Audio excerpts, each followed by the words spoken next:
Ain't it exciting? From Hollywood, the Raleigh Cigarette Program starring Red Skelton with Ozzie Nelson and his music, Harriet Hilliard and Wonderful Smith. The rest of the band hiding in it.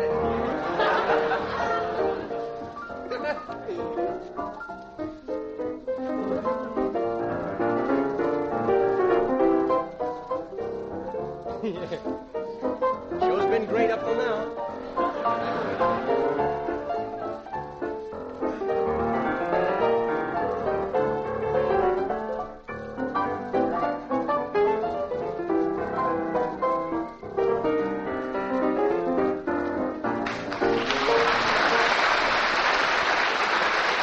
That was Ozzie Nelson and his band playing I'll Be With You in Apple Blossom Time. And now we bring you Metro-Goldwyn-Mayer's Blossom Boy, Red Skelton.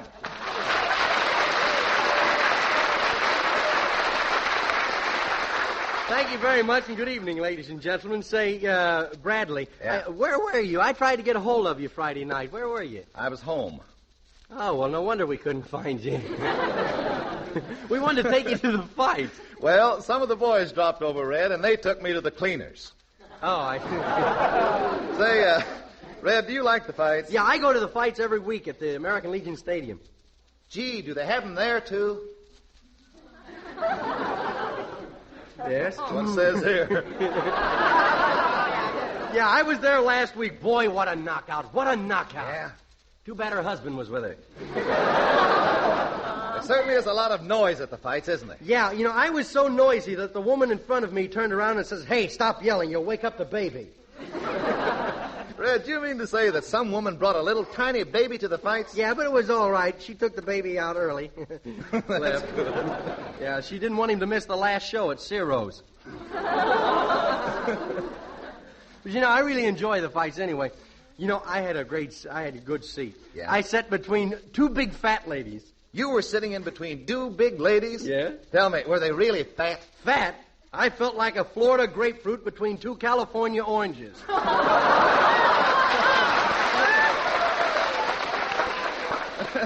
Say, a lot of celebrities go to the fights, don't they? Yeah, I saw Marcia Hunt there. Oh, you saw Marcia Hunt? Yeah. Well, what do you think of Miss Hunt? I'm going to see the game warden tomorrow. And renew my hunting license. Hiya, Red. Oh, hello, Harriet. Say, where have you been? Oh, I've been over to see that picture, Lydia. Lydia? Is that a picture? Well, sure. What'd you think? I always thought it came in bottles.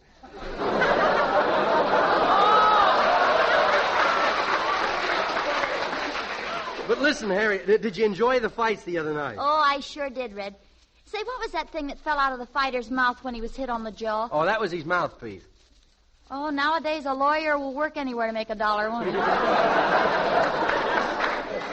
he? You used to be a fighter yourself, didn't you, Red? Yeah, I'll never forget my first fight. What happened? Well, I ran out on the canvas, and the next thing I knew, I was part of it. I never saw so many fists in all my life. Who were you fighting? I don't know. I think it was Lum and Abner. Well, why didn't your manager throw in the sponge? Well, he did, but I couldn't seem to fall on it. Gee, I'll bet that was some fight. Yeah, you know, he hit me in the eye so much that I had to carry a bird dog to point out the neutral corner. Well, did you finally find a neutral corner? Yeah, but Lupe Velez wouldn't let me stay there. Say, Red, when you fought, did you stand back and box like Jim Corbett, or did you get in there and slug like Dempsey? No, I ran like lightning. Did they ever carry you out of the ring on a stretcher? No, I used to have silver handles sewed onto my shorts. Hello, everybody. Well, hello, Ozzie. Pardon me, I got a little cold tonight. Hey, that's a pretty bad cold, too, Red. Does it bother you? No, it's got vitamins in it. Say, listen, Ozzie, you know, I'm in pretty good shape considering that I was very puny when I was a baby. You know, when I was born, I was so puny that they were going to drown me. Well, why didn't they? Well, they were ashamed to be seen carrying me down to the river. You know, that makes me feel good because I was pretty weak myself when I was a kid. You were? Oh, yeah. When I tried to walk, I'd fallen down if it wasn't for my uncle. Yeah, what'd your uncle have to do with it? Well, when I started to fall, I used to grab a hold of his breath.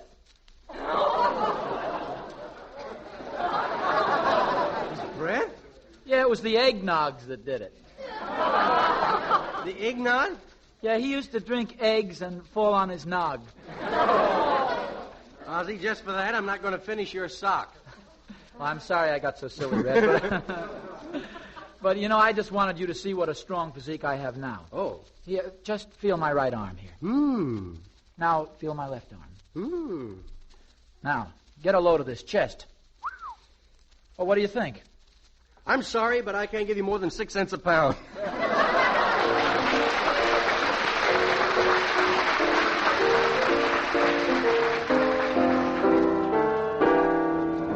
Say, Harriet, isn't that the wedding march they're playing? Yes, Red, it's the same old wedding march. Two young people, very much in love, have just become man and wife. The bridegroom, portrayed by Ozzie, turns to the bride and says this.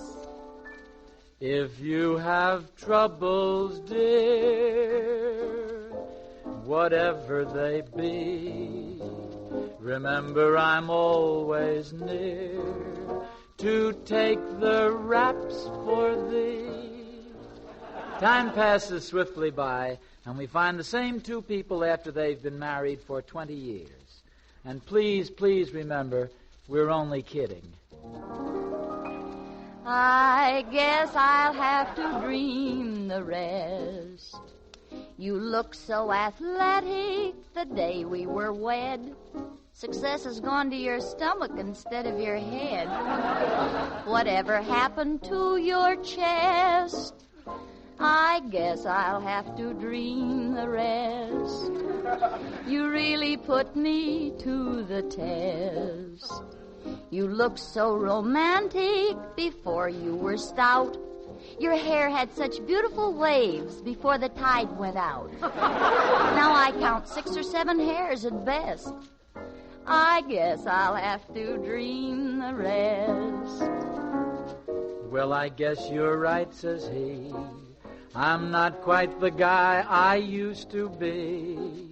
But though I hate to seem shy on chivalry, you've held out a thing or two on me. Don't let this make you too depressed. You just never mentioned that you couldn't cook. You got all your recipes out of a book. One misprint I could not digest. And all that night I dreamed the rest. Now we find the same two people, and this time they've been married for 50 years. And as our scene opens, they're returning from a party. You'd better get right to bed and get some rest. You can't go to any more parties if you're going to play so hard. At your age, playing post office and running round the yard. Well, that blonde said she liked my kisses best. I guess I'll have to dream the rest. Well, mercy me, what a conceited man. My goodness sakes alive. Have you recently looked at your pan? Why, they turn it down in an aluminum drive. Well, though they say these times are not the best. Oh, what a wonderful age as I sit by my radio and hear those old sweet songs that Mother used to know. Yes, and hear those same old jokes that Father liked the best. Well, I guess I'll have to dream the rest.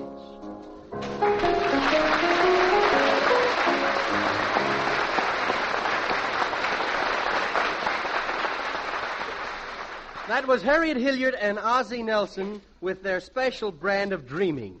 And very drowsy, too. Thanks, very Red. good. Say, what did you do last night? Oh, I went to a banquet. A friend of mine's going to Alcatraz, and we gave him a testimonial dinner. You mean one of those things where they have those long, drawn-out speeches? Yeah, I heard one speech that was so long, the guy made a speech about why Hoover should be president. And when he finished, the next speaker announced that Roosevelt had been elected for a 3rd term. You're right, Red. You hear a lot of funny speakers nowadays. Yeah, say, that would be a good subject to do tonight, Harriet. We'll show different people making speeches. First, we'll start with a toastmaster, a guy who has a very radiant personality. Very well lit. He usually has trouble with the microphone, and nothing he says makes sense. One of these guys. All right, ladies and gentlemen.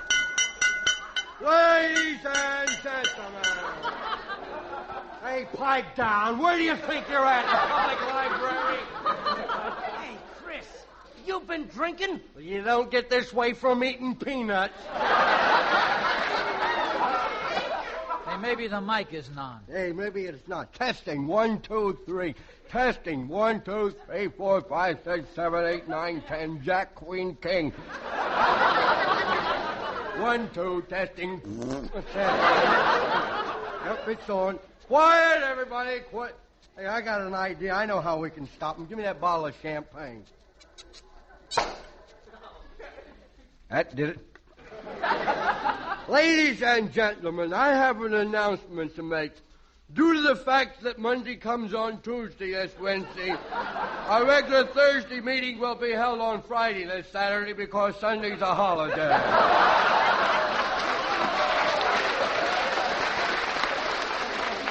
Hey, you know what? While I got the floor, I think I'll just go ahead and make my own speech.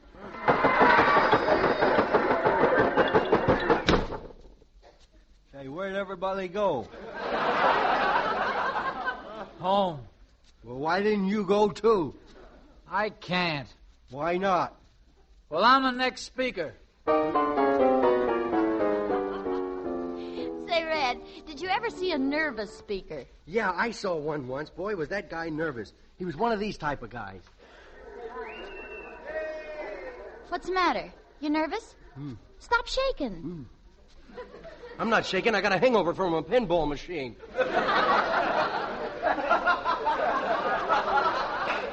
Stop biting your fingernails. I always bite my fingernails. I know, but down to your wrist? Come on now, keep your chin up. Keep my chin up. Why? You're drooling all over your necktie. Gee, I'm nervous. Oh, don't be nervous. These people don't expect anything. No? Is that why they got ropes? And now, ladies and gentlemen, a few words from the man on my right. Uh-oh. Man the pumps. My knees just turned to water.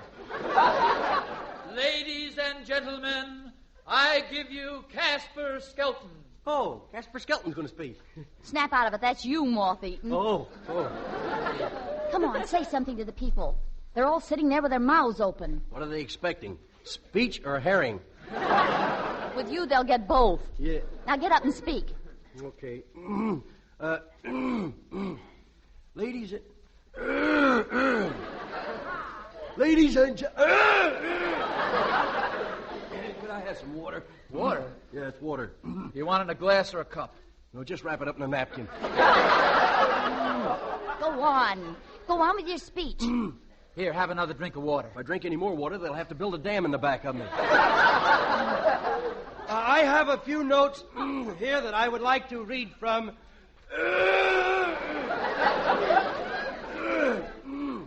The notes here that I have in front of me.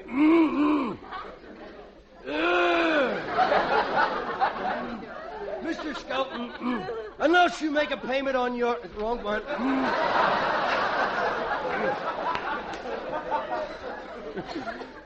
And in conclusion, I would like to use a phrase that George Washington used in his farewell address. Goodbye. Gee, I wish I could go through the floor. I'd give anything if I could sink right through the floor.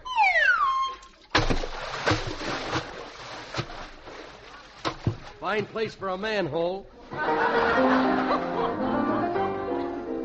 Then we have America's favorite speaker, the politician. The politician. You ever see those guys make a speech with about 25 microphones in front of them, see? Only one of them's on, though. And usually before they go into their speech, they're always interrupted by the lady of the committee. Oh, there, Mr. Skelton, I hope you remember me. Of course I do, my dear. How many post offices do you want? Oh, we don't need a post office. We've got 3 in Tarzana now. Oh, really? But tell me, Senator, is your speech prepared? No, I haven't prepared my speech. I shall ad-lib the whole thing from the notes written on my stomach. You mean you've got your whole speech written on your shirt front? Yes, I'm having a little trouble lately. I've put on so much weight that it's getting so that I can't read the end of my speech. Oh, well. You've just been announced by the Toastmaster, Senator. Yes. Anything I can bring you before you start? Yes, I would like to have a glass of water on the table. To drink? No, every 15 minutes I'm going to stop and rinse out a few things. And now, ladies and gentlemen, I want you to meet a man you've all been wanting to meet. Yeah, in a dark alley. Ladies and gentlemen, Senator Skelton, we've heard a lot about you, Senator. Well, it's nothing but a pack of lies. I can explain everything at the investigation. Ladies and gents, I give you Senator Skelton. And here comes Malicious now. Thank you, fellow voters. I'm more than delighted to be here in your beautiful city of Hollywood. Ah, yes, Hollywood, where visitors are greeted with open arms. Hit the road, you bum! Hollywood, the city that welcomes strangers. Get out of town. Tourists. I have come here to tell you that I'm going to help you with your troubles in Washington. Of course, I may stay here a couple of months, but I doubt it. Hey, you! What is it, Colt? How are you going to balance the budget? Quiet, little man, or I'll revoke your breathing license. Come on now. Tell us, how are you going to balance the budget? Listen, why don't you drop a postcard to We the People? Now listen, I'm John Public. If you don't tell us how you're going to balance the budget, we're going to come up and get you. No, wait a minute, John. Come on, fellas, let's get this pony bump. All right.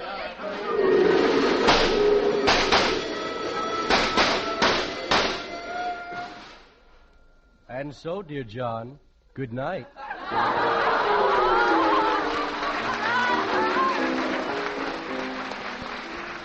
Did you ever see a lady and her little boy? I mean, little boy's making a speech, and his mother is prompting him. Look, I'll be the little boy, Harriet, and you be my mother. Oh, now, wait a minute. This is the third time I've played your mother.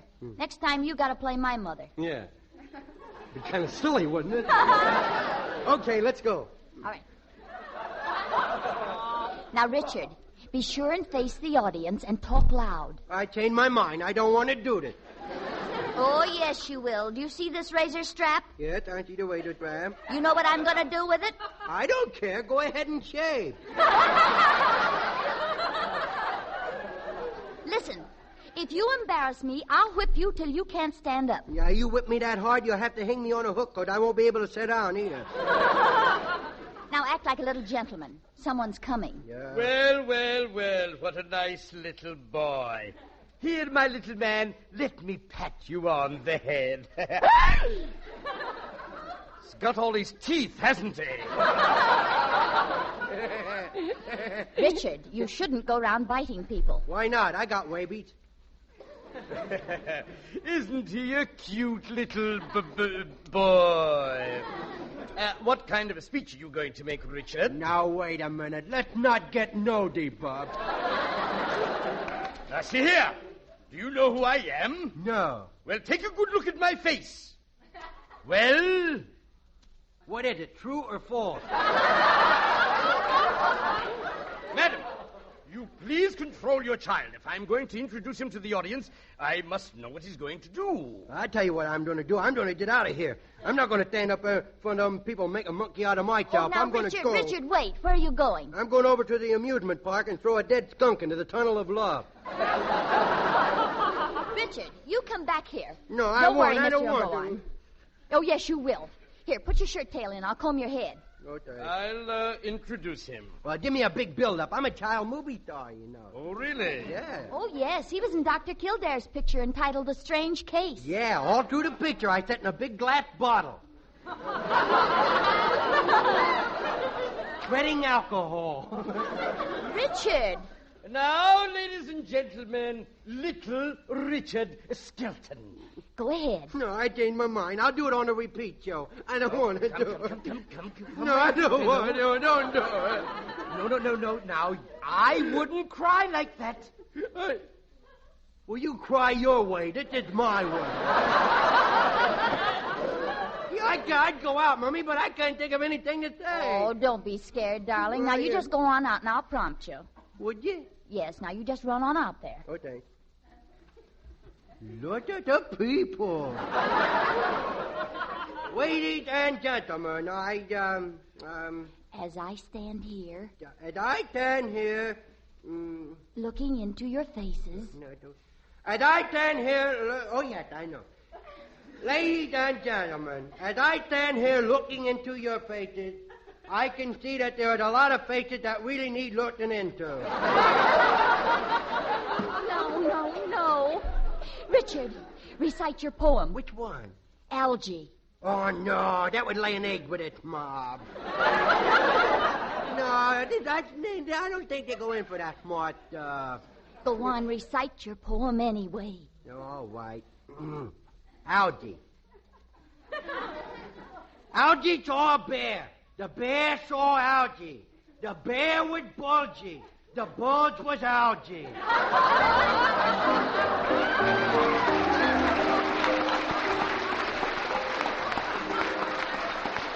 I think the finest speakers of all... Pardon me, Mr. Skelton. Well, wonderful Smith. Well, you know you're making those speeches. You sure are fine. You sure are up on all of them. Yeah, I guess I've heard just about everything. Did you ever get a bottle of gin and then try to attend the Harlem Chamber of Commerce meeting? No. Well, brother, then you ain't heard nothing yet.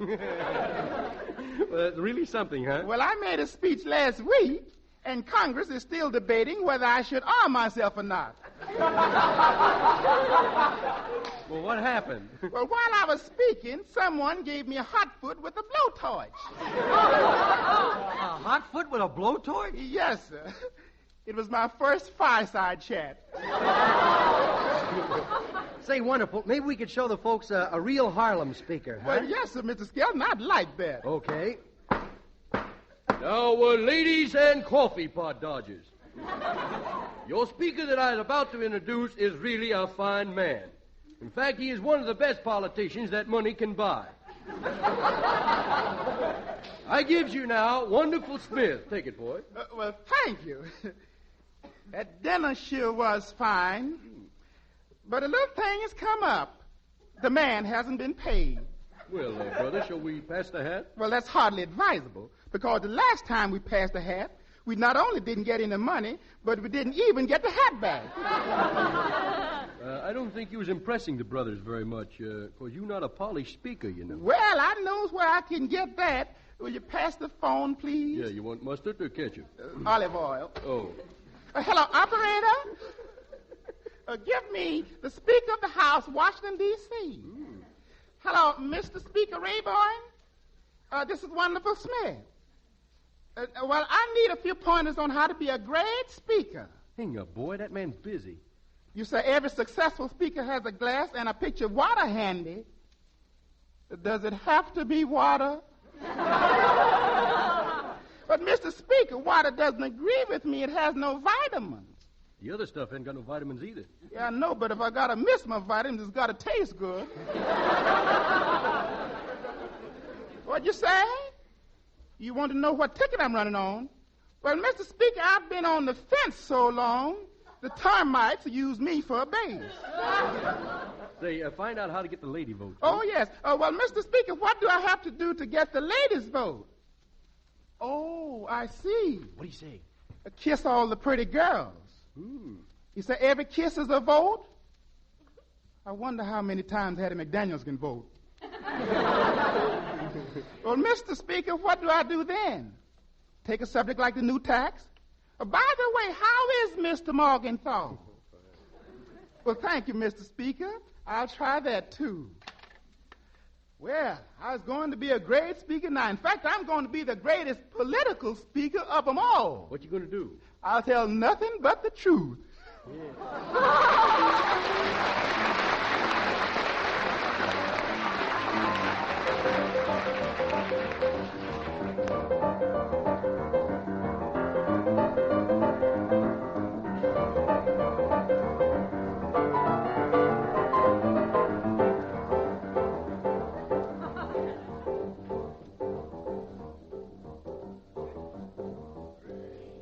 That was Ozzie Nelson and his band. That was Ozzie Nelson and his band heading south on the Chattanooga Choo-Choo. Say, Red, when you were talking about various people making speeches, you didn't mention what goes on at home while they were getting ready to go to the meeting. Well, I was coming to that, Truman. Yeah? As the scene opens, we find a man getting ready to go to make a speech at the annual dinner of the employees of the Amalgamated Meat Hook Makers Convention. Listen. Hurry up, dear. You only have an hour to get off to the banquet. I know. Say, have I got any clean shirts? No, they haven't come back from Santa Anita. Hey, I'm all out of socks. Huh? I say I'm all out of socks. Well, you wouldn't be if you took off the old ones before you put on the clean ones. What do you think I am, a sissy? Rich. Oh, hey, come out from under there. That's a high boy, not an air raid shelter. Yeah. Well, right now, it's the Bureau of Missing Collar Buttons.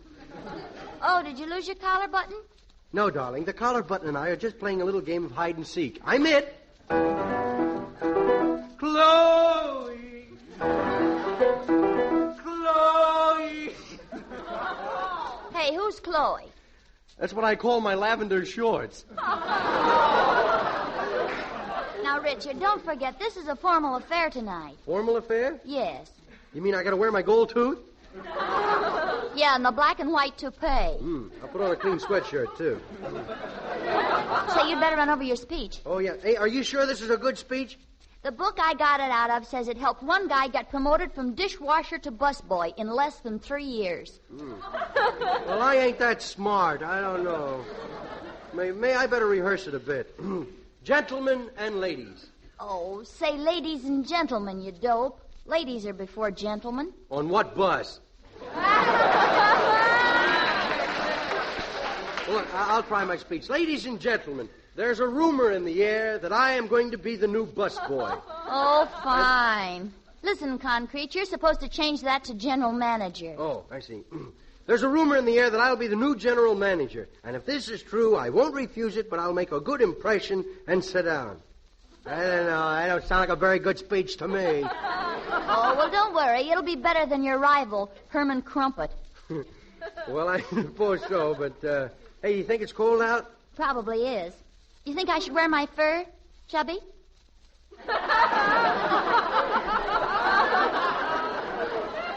Are you about ready? Yeah, just as soon as I fasten this tight collar. There it went again. Oh, here, let me help you. Okay. My, I think your Adam's apple's getting bigger every day. What an Adam's apple. How did it get so big? Irrigation. Oh, there it went again. Gee. Oh, it's your Adam's apple that's doing it. Well, I can't leave it here. Well, don't swallow. Well, how am I going to eat? Through a tube? Oh, come on. Hurry up. Get your coat out of the closet. Okay.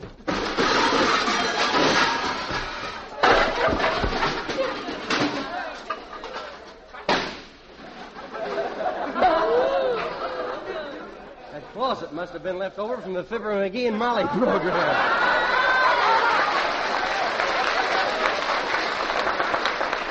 Well, I'm ready. Hey, how do you like my dress suit? I say, how do you like my dress suit? Looks like the Chattanooga Choo-Choo had a wreck at Tuxedo Junction. Say, what are these white things all over my coat? Maws, shake 'em all. Okay.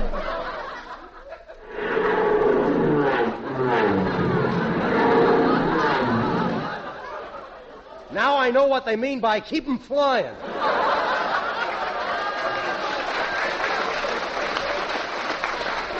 Oh, come on, Red. It's getting late. Okay, wait till I put my opera hat on. There. Is that an opera hat? It looks funny. It does? Oh, no wonder. Forgot to open it up. Let's go. Where's the car? It's stacked up outside.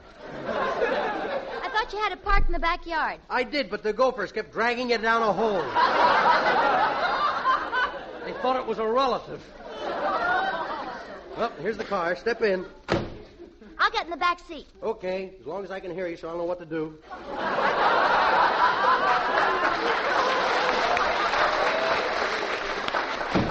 Let's go. Now, wait till I sit down. Ow! What's the matter? Oh, thanks. Gee, I've been looking for that oil can for 2 weeks. All right, let's go. Step on the starter. Okay.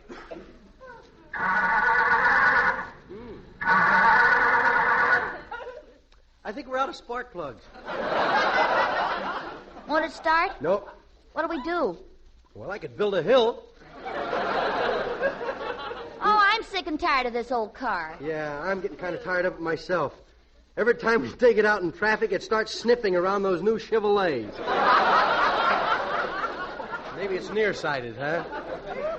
Well, let's walk. We've only got 20 minutes. Okay, it'll give me time to memorize my script. Ladies and gentlemen, there's a rumor in the air. Hey.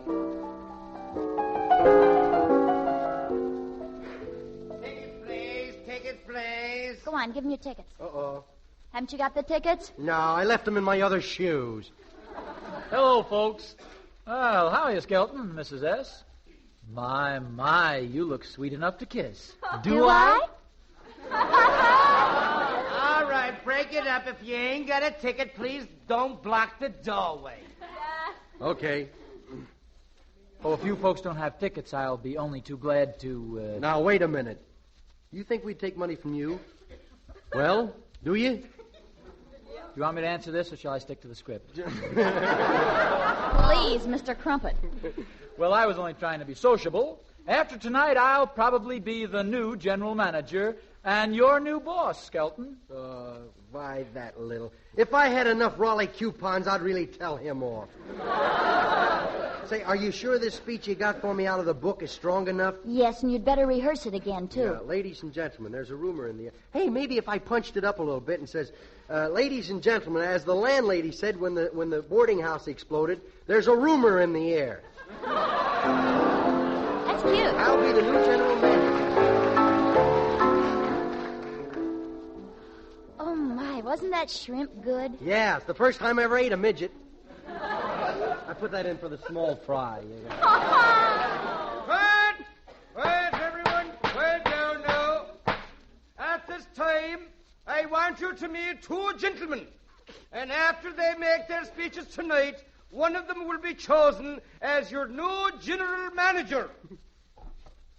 Ladies and gentlemen, there's a rumor in the air that there's a... So, I want you to meet a fine man, Mr. Herman Crumpet.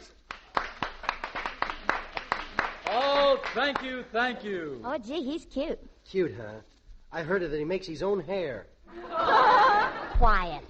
Ladies and gentlemen, as the landlord said when the boarding house exploded, there's a rumor in the air. There's a rumor in the air. I will be your new general manager. If this is true, I won't refuse it, but I will make a good impression and sit down.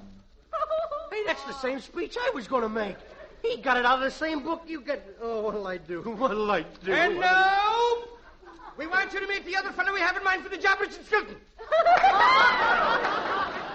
Well, I've got a terrific in. Gee, what'll I do? This is terrible. He did my speech. My job depends on it. You're right. Your job does depend on it. Oh, get up and say something. Say anything. Oh, okay. Jim never sends me pretty flowers. Jim just sends me 4 roses.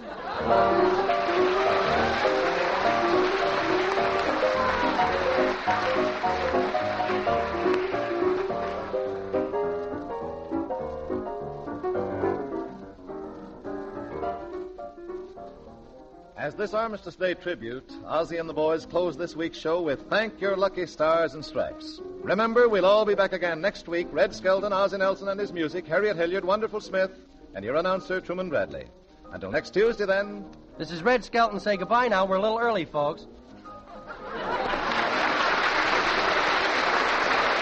Skelton is heard on this program through the courtesy of the Metro-Goldwyn-Mayer Studios. This is the Red Network of the National Broadcasting Company.